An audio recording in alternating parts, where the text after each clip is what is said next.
அஸ்ஸலாமு அலைக்கும். Welcome to எங்கள் சமையல். இன்றைக்கி நம்ம பார்க்க போகிறது கிர்னி பழ ஜூஸ் எப்படி செய்யலான்னு பார்க்கலாம். ஒரு கிர்னி பழம் எடுத்துக்கோங்க. அதை தோல் நீக்கிட்டு சின்ன சின்னதாக கட் பண்ணி எடுத்துக்கோங்க. அதை ஒரு மிக்ஸி ஜாரில் போட்டுக்கலாம். கொஞ்சம் நன்னாரி சிரப் ஊற்றிக்கலாம்.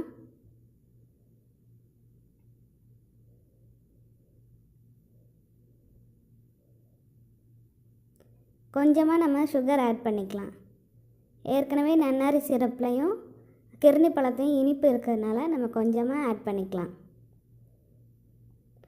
இப்போ அதை அடிச்சுக்கலாம். நல்லா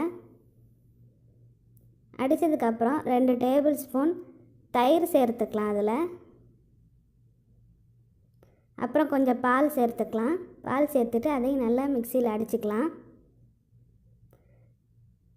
அடித்ததுக்கப்புறம் நம்மளோட ஜூஸ் ரெடி ஆயிடுச்சு.